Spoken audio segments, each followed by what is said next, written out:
TV Grande ABC, o seu canal regional.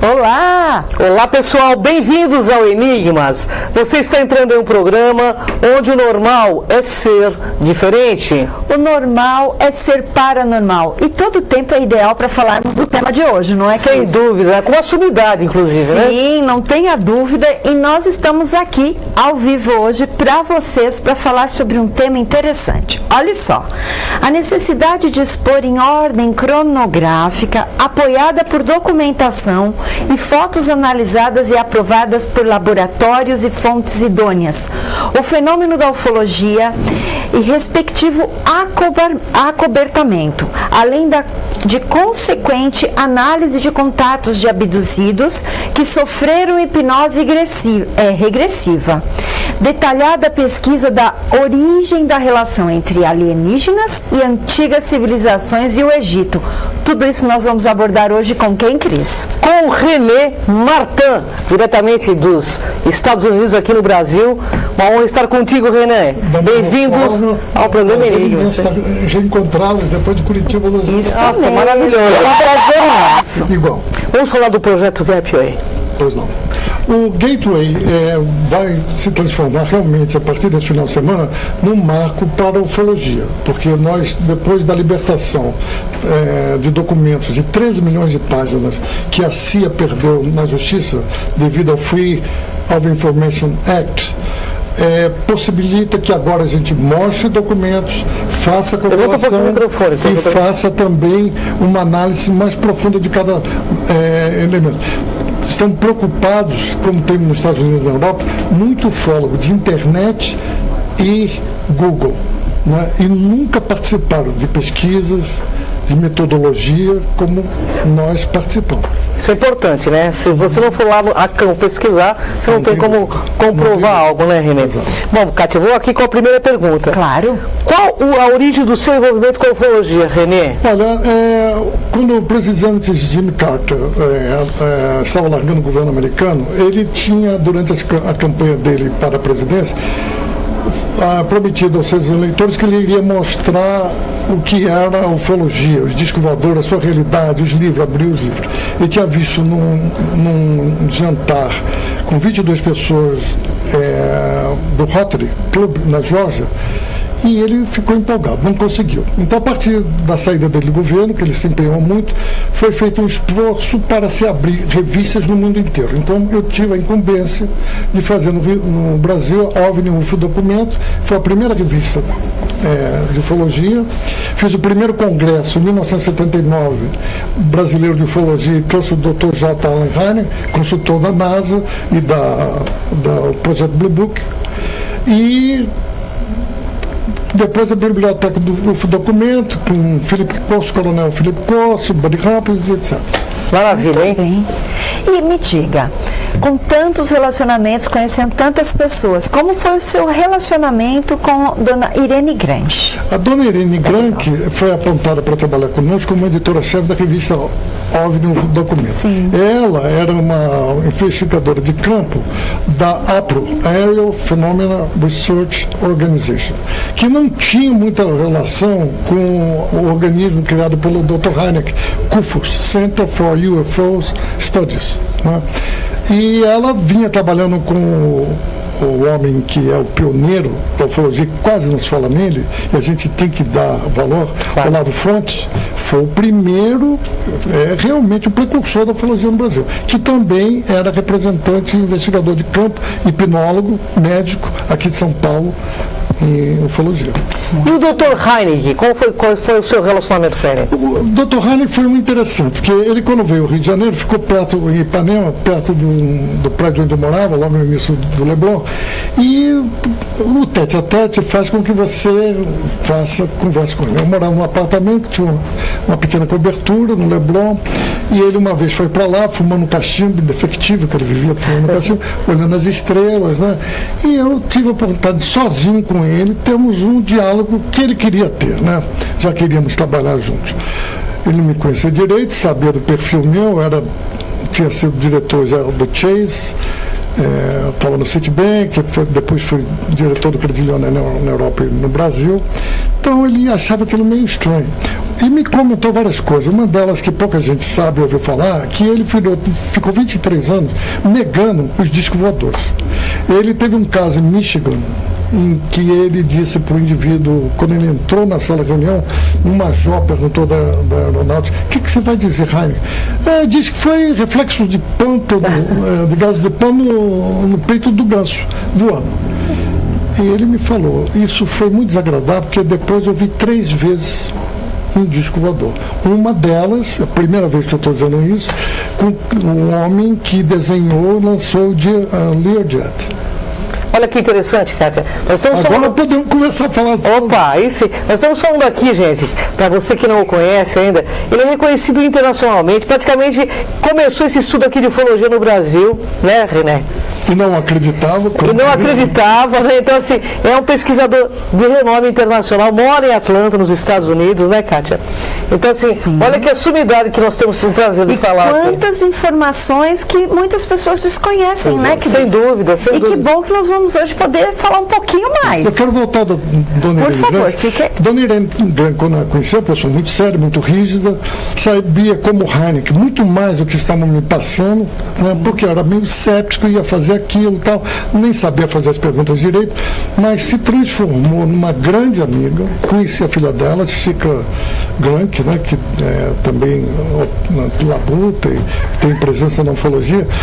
E muitos dos casos, na época, nós recebíamos via DHL, que era um serviço, né, internacional de entrega, vinha da Austrália, veio a Hind, que era uma investigadora também, né, da África do Sul, que era amiga da Dona Irene Grank, e eu fui me turmando com essas pessoas. E Dona Irene Grank, à medida que a gente podia abrir, porque era uma sanfona nessa época, abre, fecha, morre, abre, fecha, morre até na época era complicado. Eu tinha um certo receio com isso. O banco não gostava dessa coisa que eu estava fazendo. Então, foi realmente uma abertura muito grande a presença da Dona Irene no trabalho como o Dr. Heineck. Imagina, maravilha. E qual foi a acolhida da revista OVNI UFO Documento? Essa é uma grande pergunta. Como que o Congresso Brasileiro, os curtas que você fez, as demais atividades na ufologia? Fala um pouquinho de tudo isso pra gente. A revista OVNI UFO Documento era trimestral, preta e branca, né? Muito fria, a capa era em 2 cores, porque branco era a cor do papel couché de capa, e nós pegamos Fernando Quinalha, em Vila Isabel, no Rio de Janeiro, que seria o distribuidor, que era um dos clientes do banco lá. Quando eu tive com o Ari Azevedo, que era o diretor na época, ele disse: isso não vai vender. 32 páginas, porque era uma folha, né, que dobrava, dava 32 páginas. Capa 2 cores, disco voador. Digo, olha, eu vou depositar as revistas, se você tiver o prejuízo, a gente cobre. Então, fizemos a primeira edição de 11 mil revistas. O que foi interessante, eu vinha de São Paulo, porque já estava negociando a fazer o primeiro congresso brasileiro de ufologia, para trazer o Heineck aqui em São Paulo, no Teatro de Cultura, que não existe mais, não. Na volta do avião, que era uma sexta-feira, uma nave veio da Barra da Tijuca até próximo ao aeroporto Santos Dumont e subiu em diagonal em Niterói. Do avião nós conseguimos ver isso. Na segunda-feira a revista saiu, estava em todos os jornais, saiu na revista Veja na outra semana, o evento. Então foi interessante, uma coincidência que empolgou e vendeu a revista toda. Não foi bem uma coincidência, foi uma torcida do povo Eduardo. O marketing legal. Às vezes dizia que era um balão, tínhamos fotos, vimos as fotos Polaroid, que você não pode fazer trucagem, né? Mixagem, tudo. E essa. Antes de continuar o papo, Cátia, vamos mostrar o livro do René e vamos também falar um pouco dele. Por favor, vamos colocar o livro do René, que esse é o 4º livro, né, René? Da série. Vamos tirar uma coisa aqui do livro do René. Antes de continuar esse papo gostoso. Muito bom.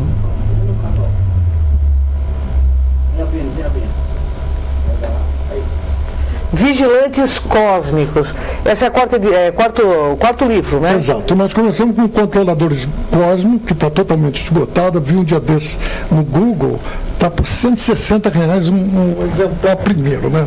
Nossa. O segundo foi Invasores Cósmicos, o terceiro Interventores Cósmicos e agora Vigilantes Cósmicos. É uma série que conta por trás dos panos o que acontece no acobertamento, como é que se pesquisa, como é que se nega, como os agentes operam. Eu não poderia ter escrito esses livros. Esses livros, me pergunto, teve censura? Teve, principalmente o primeiro. Em 2006 eu comecei a escrever a série. O segundo livro, o editor e um pessoal americano disse: você tem um capítulo aqui complicado. Eu digo: qual é? Você está dizendo que o próximo Papa vai ser um jesuíta. Isso nunca aconteceu. Deixa o capítulo. Recebi muita crítica por causa disso. 2 anos depois. Aconteceu. Não tenho bola de cristal. É tudo questão de conhecimento e informação. Claro. As pessoas não notam hoje que você tem 2 papas no Vaticano, o Bento e o Francisco. Sim. As pessoas não notam essas coisas, né? Então, tudo isso está nos livros. Esse livro agora, a Valprint, inclusive, me informou ontem, mais de 40% já vendido. Eu só autorizo uma edição de cada livro meu. Eu tenho 50 livros editados. Né? Olha que maravilha. Policiais, espionagem, 4 deles viraram filmes. O Tesouro de Zapata, de 73, foi o primeiro filme em ultrascope sobre um líder mexicano da Revolução Mexicana, ganhou vários prêmios e dali em diante 3 outros livros meus se transformaram em filme também. Muito bom. Bom, você falou que sofreu já censura, né? E por que recentemente passou a se apresentar com frequência na mídia e eventos?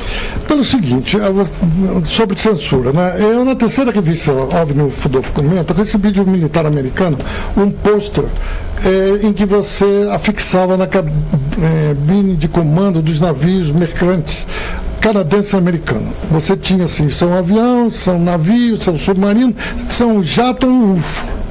Olha. E era um pôster pequeno, talvez uns 25 centímetros por 15, papel comum e os códigos de acesso com as bases militares. Eu recebi esse pôster e o Michel, que era o diagramador da revista, colocou 2 setas ao lado para chamar a atenção. Quando editamos isso na revista, eu estava numa reunião no banco, o Fernando Quinalha ligando, eu tive que atender, tive que ir para Quinalha, a revista foi recolhida das bancas. Nós não sabemos até hoje, eu também não fui buscar isso. E depois que eu publiquei esse pôster, 2 consequências. Uma, saiu no mundo inteiro, eu até mandei fotos que estavam nos Estados Unidos, e fui chamado nos Estados Unidos por causa disso. O Heineken não gostou disso, porque o nome dele está envolvido, a dona dele também, e alguns militares queriam saber quem é que te deu esse pôster. Eu nunca disse o nome, essa pessoa já morreu, esse militar já morreu, e nunca falei, e fui claro: olha, eu sou um civil trabalhando para vocês, fazendo uma parte que estava contra o acobertamento, né? Na NASA, nos militares e alguns cientistas, que o Heineken dizia que existia uma universidade invisível, que é um título do livro do Jacques Vallée, que trabalhava com ele, né? E era verdade. Fiquei 2 dias lá numa situação complicada, mas depois liberaram. O interessante disso é que em 2002 eu recebi a autorização para editar no Brasil os best-sellers do Buddy Hopkins, do coronel aposentado Philip Corso, que era do Pentágono, que escreveu sobre a engenharia reversa de Roswell, que conheci, né? Eu no evento vou falar coisas de Corso que ninguém sabe. Eu vou, É verdade, vai ter um evento depois. nesse sábado. E eles disseram, olha, você realmente não pisou mais na bola. Né? Não, a gente aprende o cascudo, primeiro cascudo. Claro, verdade. E profissionalmente, eu trabalhava em banco, em projetos que eu nunca comentei, que envolveram até governo brasileiro, na Amazônia.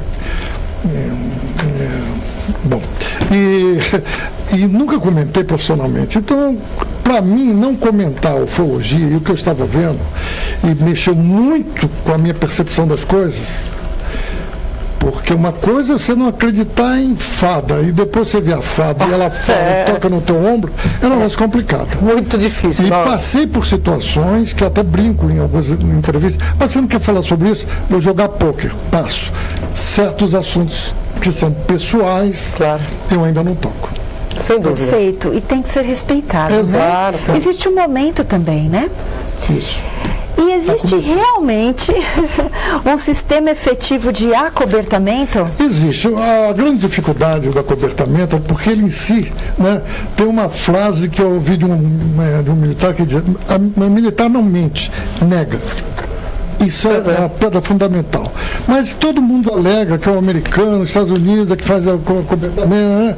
O acobertamento tem várias vertentes e começa desde antes da Segunda Guerra Mundial. Vou mostrar tudo isso com fotos. No Congresso, esse fim de semana. Fotos que ninguém viu, de nave. Né? Então você tinha os nazistas negando isso, tinha o governo americano, os ingleses são muito mais fechados que na Inglaterra.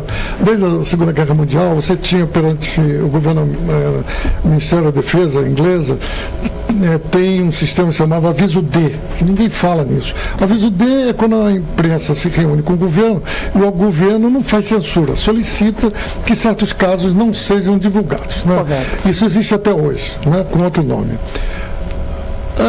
Os ingleses não liberaram os arquivos dele, alegando que até 1963 eles tinham perdido tudo. Nick Pope, que trabalhou no Ministério da Defesa inglesa, já abordou esse assunto, estava na mão dele alguns desses casos, e a gente sabe que não é bem assim. E já deram para trás. A França foi o primeiro grande país, com Giscard d'Estaing, o presidente, que disse, e eu estava na Europa, era diretor do Crédit Lyonnais, e vi ele comentando que os discos voadores existiam e tinham 5 horas de filmagem. A polícia francesa, nessa época, nós tínhamos encontros com um grupo chamado GEPAN, que era o Grupo de Estudos de Aerofenômeno, que tinham preparado um questionário dado para a polícia, gendarmerie francesa. Né? E eles, quando tinham casos de ufologia, eles sabiam que pesquisar e davam para o GEPAN. Ninguém sabia disso. Interessante, hein? Né? Então, não há um acobertamento único. Eu vou mostrar tudo isso. São vários projetos. São vários. Né? E tem uma frase que eu vou repetir no sábado, que eu gosto muito, né? Que dizia o seguinte: 3 pessoas para guardarem o segredo, 2 devem estar mortas. Pois é, senão não guarda, né? René. Disse tudo. É verdade, o segredo tem que ser de uma pessoa só. René, uma pergunta que não quer calar, que essa pergunta a gente faz para todos os convidados do meio ufológico. O nosso público sempre diz o seguinte: aqui no Brasil, a ufologia está muito misturada com religião. Qual é o seu ponto de vista sobre isso? Eles têm a ver com religião, eles descem centro espírita. Qual a sua opinião sobre isso? Outra boa pergunta. Eu fui muito amigo do Fernando Cleto Nunes Pereira, que escreveu o livro A Bíblia e os Discos Voadores. Tem um outro padre americano que usou o mesmo tema para um livro com o mesmo nome. O Fernando, ele, quando escreveu o livro, ele me contou que um dia chegou de casa, depois teve o disco voador, na casa noiva, e ouviu alguém falar para ele: pega a Bíblia. Então ele pensou que já era casado, que era a mulher dele, na rua Toneleiros. Ele disse: você está falando comigo? Ela já estava dormindo. Ele voltou na sala, a mesma voz: pega a Bíblia. Ele disse: eu estou enlouquecendo, eu trabalho em banco, no Banco Brasil. Quem trabalha em banco, né, dizer que companhia segura e a corretor, fica louco. Aí você quer uma prova? Então o Rio de Janeiro apagou por 5 minutos. Eu vi as fotos do dia, do Globo, isso é um fato. Ele nunca se explicou isso. Quando voltou a luz, a voz, como um microfone, né, no ouvido, pegou durante dias, decompôs a Bíblia para ele. Na Bíblia você tem vários casos em que tem envolvimento, né? E você tem lá, e a glória do Senhor brilhou acima da montanha, e de dentro dela a voz de Deus Pai falou com seu filho, né? Glória de Deus era o que se dava o nome, porque ninguém sabia o que era aquilo. Os romanos chamavam de discos brilhantes, né? Lua no céu. Em 75 a.C., no Senado romano, tinha lá um senador que dizia: e é necessário que este órgão consiga explicar, porque em certa noite temos um sol e 2 luas nos céus.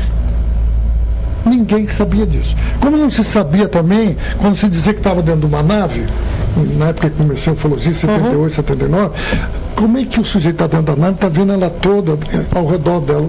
Isso não existe, a nave não é transparente. Hoje, com câmeras, você sabe que isso é possível, até através de satélite. Então imagine, há 2.000 anos atrás, mas as relações com ufologia vêm desde a Índia, dos Vimana, 20.000 anos atrás. Quer dizer, mas ET desce no centro espírita ou não? ET desce no centro espírita? Olha, isso é um assunto muito longo e eu quero respeitar as pessoas que estão trabalhando nisso. Eu vou falar um caso só. Tinha uma senhora, uma menininha da Bahia, ela tinha uns 103 anos, eu e Dona Irene estivemos com ela. E ela tinha no quarto dela uma Iemanjá pintada no teto quando ela atendia as pessoas. E um dia ela dizia: mas eu não quero morrer sem ver uma entidade. E ela nos contou, por isso que nós estávamos lá, que um dia ela rezou tanto que apareceu uma entidade pequena, cinza, com a cabeça que nem um rato, que é uma raça rara. E ela se assustou muito com aquilo. A dimensão que nós vivemos, e quem está me ouvindo vai dizer: o sujeito estava indo bem, agora enlouqueceu. Isto que nós vemos aqui não é a Matrix que nos deram.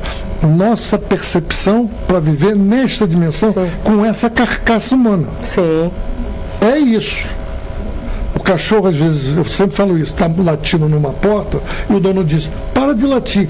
Ele está vendo, é verdade, que você não está vendo. Os animais são perceptivos a isso, pela visão e tudo mais. Então, a ufologia também não é para muita gente, é para poucos, porque tem que pesquisar. Você tem que entrar nisso com uma visão ampla. Não pode dizer: isso não é possível, isso não é, eu não acredito. Ou você entra para pesquisar e depois tirar a sua própria verdade. Sem dúvida. Né? Porque Freud dizia, né? Tem até um livro sobre isso, um filme, A Terceira Verdade. Existe a primeira verdade, todo mundo sabe, é o boato. A segunda verdade é o segredo que poucos sabem. A primeira verdade é aquela que só você conhece. É verdade. E cada um tem uma verdade. Exatamente. E nós temos que respeitar isso. Sem dúvida, sem dúvida. Fala um pouquinho mais, por favor, então, do projeto. O que ocorrerá esse final de semana? Porque nós já estamos nos nossos momentos finais. Então, é o convite.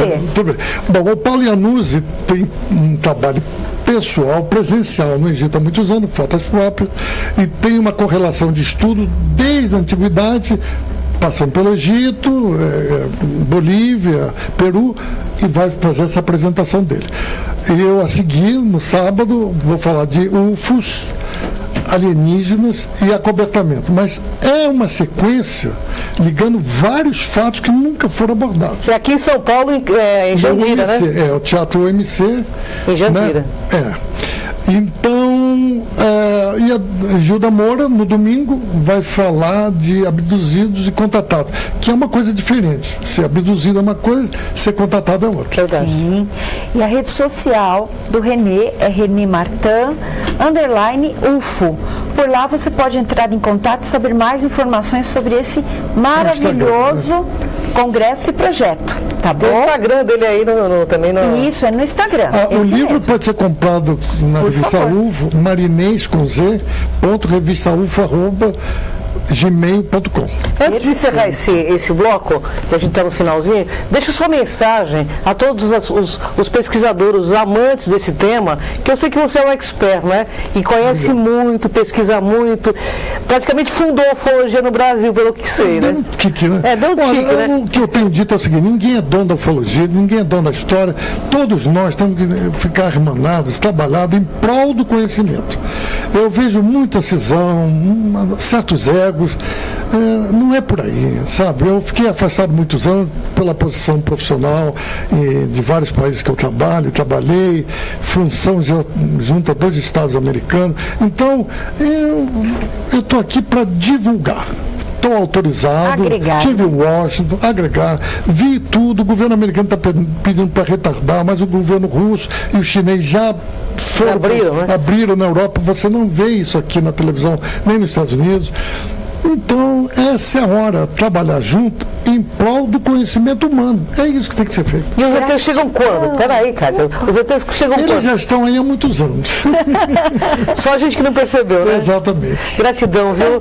Gratidão. É uma honra enorme estar comigo. Espero que você possa voltar novamente ao Enigma. Espero que tenha sido à altura dos... Nossa, maravilhoso. Fica o convite para você voltar. Se Deus quiser. Por favor, volte. Viu? Você tem muito a compartilhar conosco. Gratidão, viu, Renê? Honra enorme estar contigo. Pessoal do Enigmas é assim. Aqui, você vê o invisível. Ouve o inaudível. E você acessa o impossível. Até o próximo Enigmas. Até a próxima semana.